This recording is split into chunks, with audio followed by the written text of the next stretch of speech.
Entrevista Venevisión, líder en opinión, por tu canal independiente, Venevisión. Amigos, bienvenidos a Entrevista Venevisión. Con el gusto de siempre, les saluda Gregorio Rojas. Hoy nos acompaña en el estudio José Ignacio Guarino, analista financiero. Bienvenido, gracias por acompañarnos hoy. Hola Gregorio, muchas gracias por la invitación. Iniciar en primera instancia con el tema Interbanex. ¿Surge por qué, bajo qué medida, con qué intención? Mira, Interbanex surge por una necesidad de darle información y a la vez dar formación de precios en un mercado que no existía. ¿Por qué? Porque desde el 2010 no había ningún tipo de plataforma transaccional para ver cómo era la formación de precios de verdad de la divisa. ¿Y qué es la formación de precios? Por oferta y demanda, es decir, el que compra y el que vende en esa plataforma, por lo que se ve en su manual, que recomiendo a las personas que lo bajen de su página web y lo lean con detenimiento. No es nada que no sea comprensible, porque aquí tenemos que empezar a estudiar, y el tema de la cultura financiera es clave para Venezuela, el tema de cómo se forman los precios, cómo son las órdenes, en qué momento comienza, a qué hora termina. Eso es bien importante. Hasta el año 2010 en Venezuela, aunque no es su mercado natural, el mercado de casas de bolsa, se hacían operaciones cambiarias que se denominaban arbitraje de títulos valores. A través de ellas había un sistema de formación de precio entre las casas de bolsa. Y era transparente. ¿Por qué? Porque habían posturas. ¿Y qué es una postura? El que compra pone su precio de cuánto y cómo quiere comprar, y el que vende también. Los mercados, tú tienes que darle transparencia mediante la formación de precio. Eso es importantísimo en la Venezuela que estamos viviendo. Hay un fenómeno muy interesante que también se está presentando, porque hay todo un movimiento que se ha generado en el primer mes del año en el país en el sector financiero.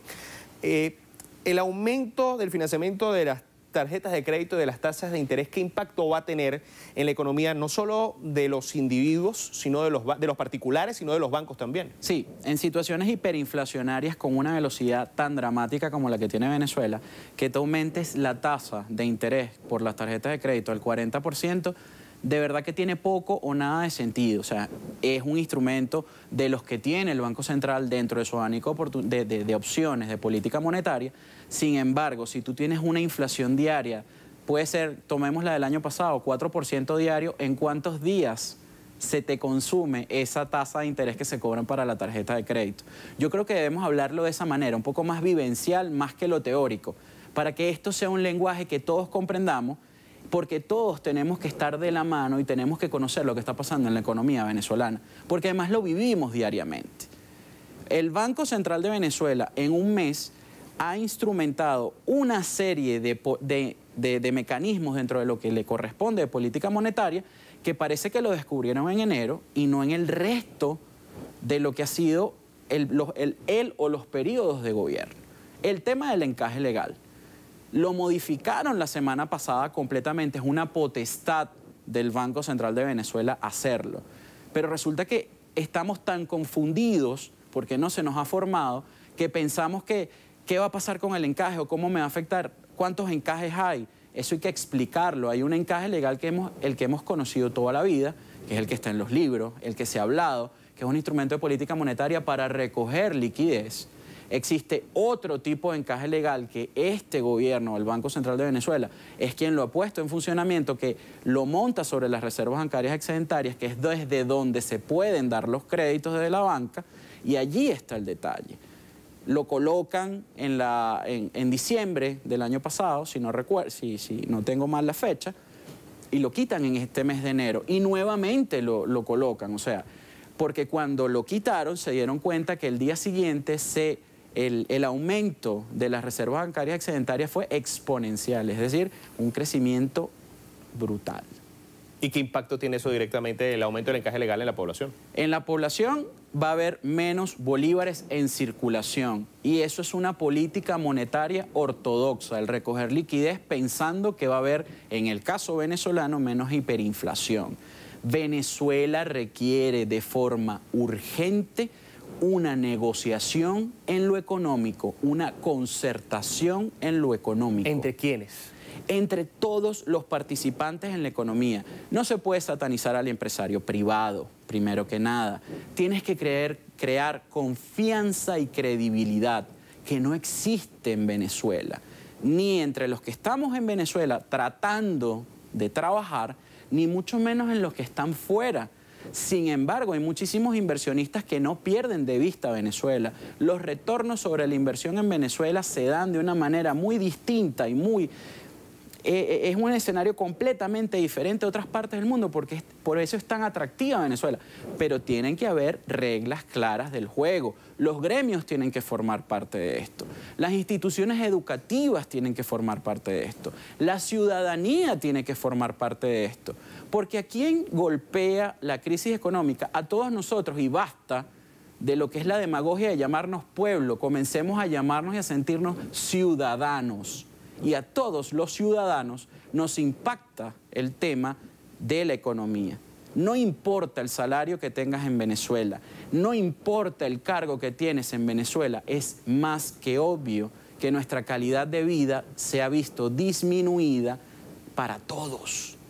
Esta fue una de las discusiones que usted menciona que tienen que darse en torno a atacar el problema de la hiperinflación. Pero ¿qué otras políticas monetarias, económicas y financieras tienen que aplicarse para poder hacer frente a esto? Lo primero que tú tienes que hacer es tener un plan macroeconómico. Basta de medidas coyunturales en Venezuela. En Venezuela hay un capital humano técnico brillante. El que está todavía en Venezuela, hay muchos que lamentablemente se han ido. Con todo ese capital humano, Venezuela puede ser un país de primer mundo. Pero aquí hay que quitarse esos complejos de que somos un país rico. Somos un país que tiene recursos para poder ser rico. Pero para poder ser rico, primero, formemos a nuestros ciudadanos, demos educación a nuestros ciudadanos. Aquí hay que abordar todos los temas sin prejuicios, sin juicios de valor. Por ejemplo, el tema que siempre manejamos, incluso hasta fuera de cámara. La bolsa. ¿Por qué en Venezuela tiene que tenerse todavía ese paradigma de que la bolsa es un tema elitesco? Cuando yo llegué aquí, los camarógrafos, los operarios, saben, tienen inquietudes de bolsa más profundas de las que yo puedo tener, que humildemente trabajo en ese mercado. Y eso es lo que tenemos que buscar en Venezuela, no solo con la bolsa, sino con la banca, con las empresas de seguro. ¿Qué productos financieros se pueden construir en Venezuela? Pero para llegar a ello, para llegar a una política monetaria correcta, ¿qué hay que hacer primero?